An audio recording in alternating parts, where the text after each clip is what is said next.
Hello dear YouTubers, I'm trying something different today. I'm trying a new angle with my Logitech webcam and something's happened with the colour and now I look like my hands are on fire. Look at that. I've got no idea what has caused the colour to do that.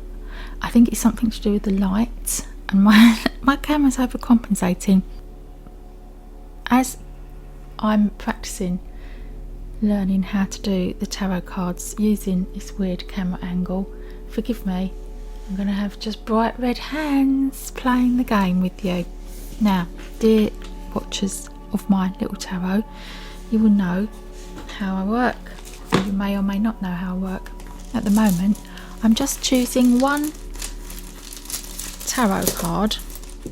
I'm having one Healing with the Angel cards by Doreen Virtue. I'm having one of those. And then I'm having one Patrick Gamble Oracle card, which I will read the meaning out for you, you know. And then if I feel like it, I'll bung in a Mystic Mondays Tarot Mundo. I can't even speak this morning. Mystic Mondays Tarot card and the meaning of that and how I feel about those. And I start off with a little angel card, just choosing one of these cards. And I'm still getting the hang of the idea that I've got a little bit of space in here. Okay, so the little stones that come out today is this one.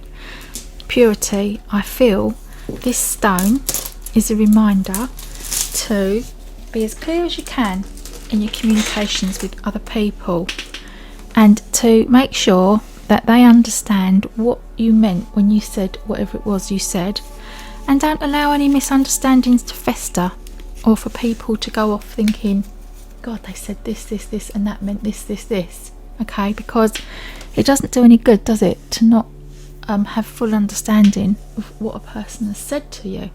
If someone has said something that's hurt your feelings or you felt offended, just check before you are upset about it and you allow your emotions to run away with you, what they actually meant by that. Because in this day and age of the digital experience where people rarely actually have conversations and talk with each other for any length of time about anything that matters. What's this? You know what one I'm going to choose? I'm going to choose the one that got left in the box. Clarity. There you go. That's perfect. Isn't that funny? I know. You couldn't make this stuff up, could you? What happens is people say things often without thinking, particularly if you're one of these people that just run away with your mouth without really putting your brain in gear or giving it a lot of thought. It's alright if you've known someone for a long time, right, and you say things which are harsh or direct because that person knows you and you know each other's communication styles.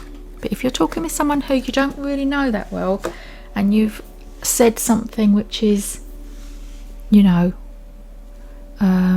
brutally honest or frank, but you have no malice intended behind it, make sure that whatever you're saying it with as much clarity as you can and that the other person has understood what you're saying.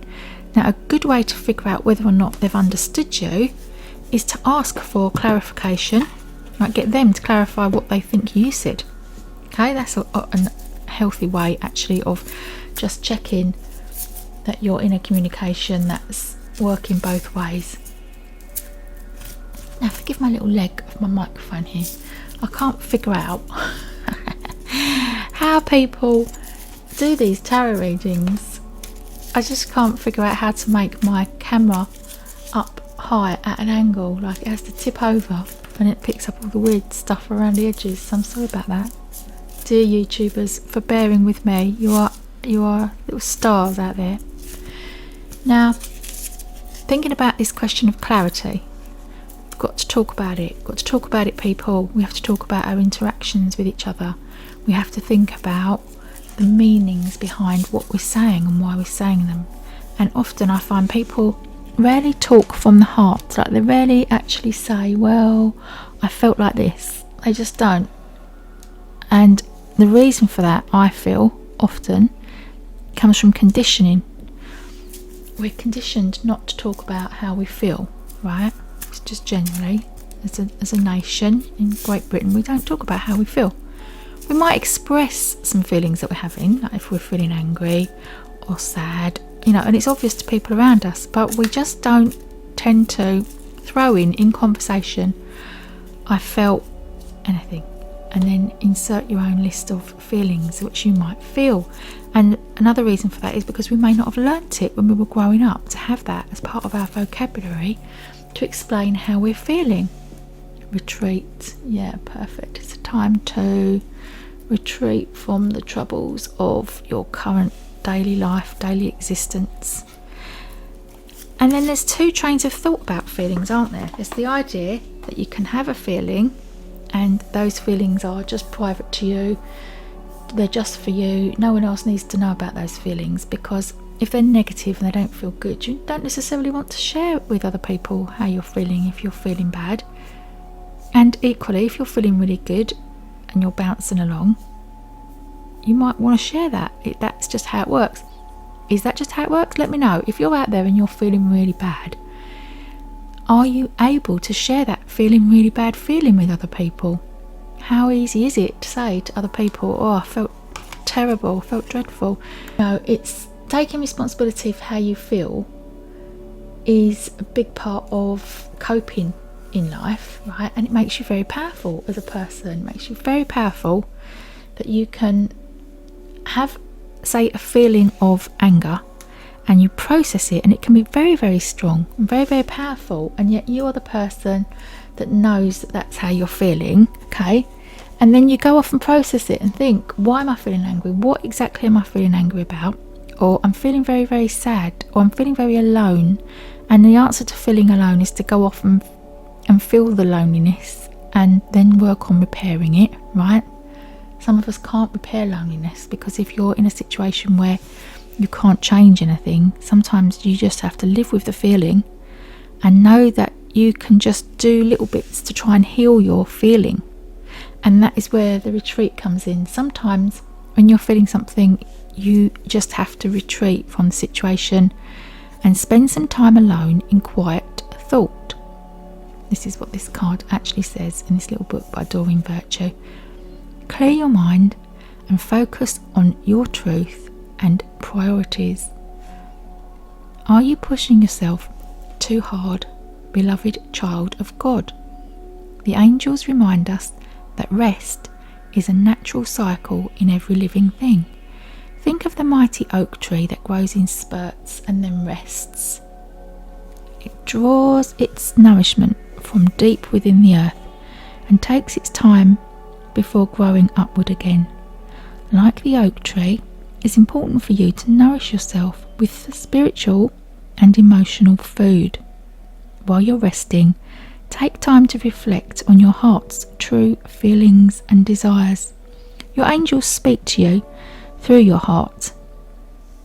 And when you listen to and honour your feelings, you walk hand in hand with God and the angels. You will know that it is true divine guidance and not just your imagination or wishful thinking, if it speaks of your desire to make a difference in the world or to improve your situation or how you're feeling, you know. Because the truth of it is, none of us really know what feelings are, what they're for, where they're from, why we have them. People have lots of theories about it, you know, like the law of attraction theory, the idea that, oh look, there's one that's already out. Why is that already out? Okay, let's have a holiday, everyone. Let's have a journey. Let's have a journey. Now, the thing is, and there's a few things here in this situation, talking about the feelings, the journey is a journey of the soul, a journey from emotional upset and distress through to feeling peaceful, calm, centered, and able to cope with whatever it is that's going on in your life. And that is an emotional journey, isn't it? And it also can be a spiritual journey for people, the realization, the journey of self-awareness. Self-awareness is a journey. It's definitely a ride, isn't it? It's an experience. It's got a flow of information about it. Now, these two questions of resting and inner journey. I'm going to read you the meaning of this actual card in a minute, but I'm wondering why this is coming up, because what springs to mind for me is the idea that some people feel that your emotions and how you feel are just who you are, and some people think that your feelings are just letting you know what you've been thinking. So depending on what you're thinking will bring about feelings of unhappiness or feelings of happiness or sadness, you know. And some people think that the way you feel is because you're at odds with your inner being, that you've got an inner being who is who you genuinely are, your soul, who you are.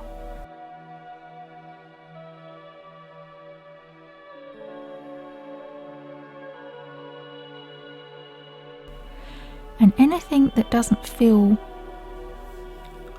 good to you is because you're not lined up with your inner being, and you're not thinking and feeling about whatever the situation is, how your inner being is thinking and feeling about it.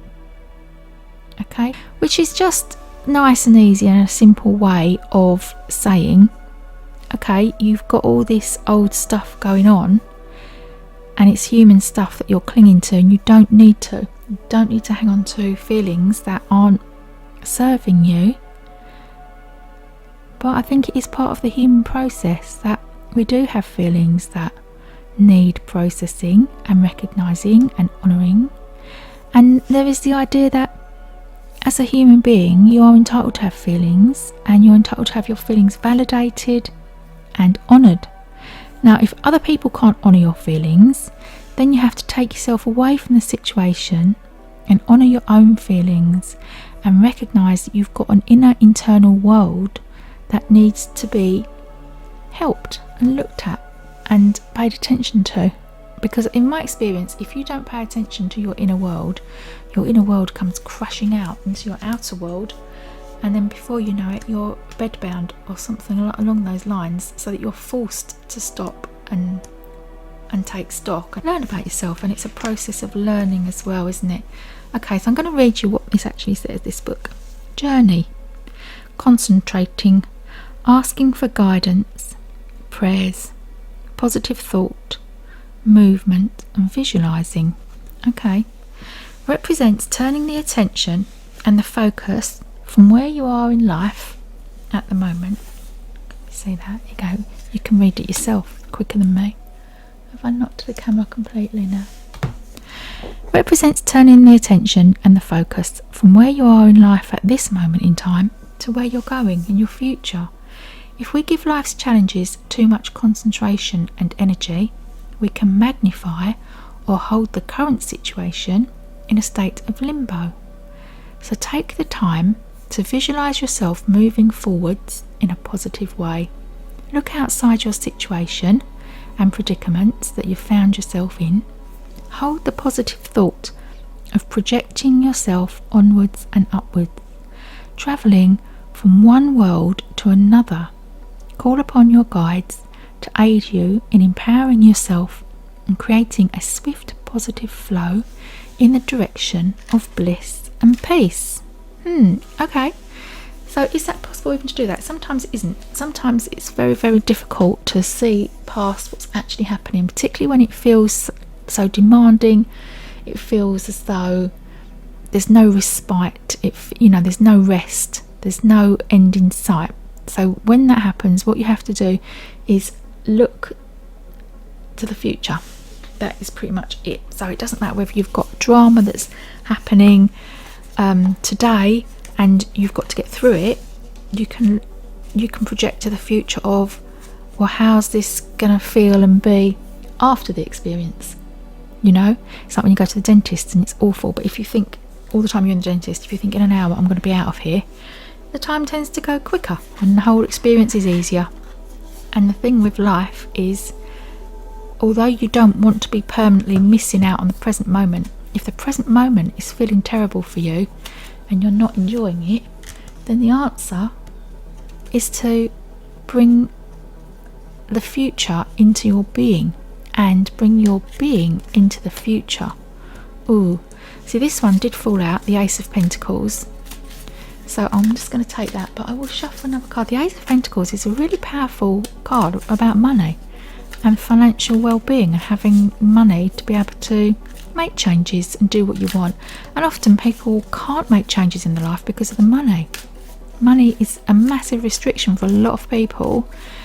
And if you're in a situation where you can't change the money and that's not going to change, then you have to change how you feel about it, how you see it, don't you, really? Because you haven't got a lot of choice. So you can bring hope into your situation. That's the best thing you can do. Bring hope in. Oh, look, the World. Oh my goodness, those are really amazing. Those are amazing cards to come out together. The World. The World, which is governed by Saturn, which is the planet of restriction again, but also it's the planet of commitment, right? So you make a commitment to something that you really want, and then you find yourself restricted by it. But you have to remind yourself why you committed to it in the first place and why it was that you wanted it, and then the restriction won't feel so much like a punishment but as a blessing, okay? And the meaning, according to this little book, is a long-term goal has been reached and you can now sit back and relax. All of the pieces have come together and you finally found your place in the world. Celebrate. This is a huge win. Win-win. Take pleasure and look back at all the progress that you have made from when you first started. Feel proud, well you should. It's amazing how much we can achieve when we put our minds to it. There is an acceptance of yourself and others that creates wholeness and unity. You're realising that you are part of something much larger than yourself and you are able to see the big picture much more clearly. With endings come new beginnings, and the world could literally mean that you will be travelling and will experience a new world. Wherever you decide to adventure, the world is your oyster. And this is the business with the journey card as well. Having a little break, having a little get away from it all, to give yourself time to reflect and catch up and think, this is who I am now, this is where I am, this is my life, this is where I'm going. And while you're doing that, if you want to have a little look at the Untethered Soul card, pick a card from YouTube, any card, this one. Choose this one. Realise that the outside world and the flow of inner emotions come and go, but you, the one who experiences these things, remain consciously aware of whatever passes before you. Yes, this is true, but also it can feel like whatever passes through you, because some things and feelings are so deep, aren't they, that it can be difficult to ever forget that feeling. So although it's gone and it's no longer with you, all it takes is a thought for you to be able to bring that back up, isn't it? You know? And I hope you all have a lovely, wonderful day, and then another wonderful day, and then an even better week, and a good week turns into a better week, and a better week turns into an okay month, right? And that's how we get through it, this little life, isn't it? One day at a time. Days turn into weeks, weeks turn into months, and before you know it, you're a year down the line and you look back and think, wow, look what I did. Thanks ever so much for listening. Speak to you soon. Bye bye bye.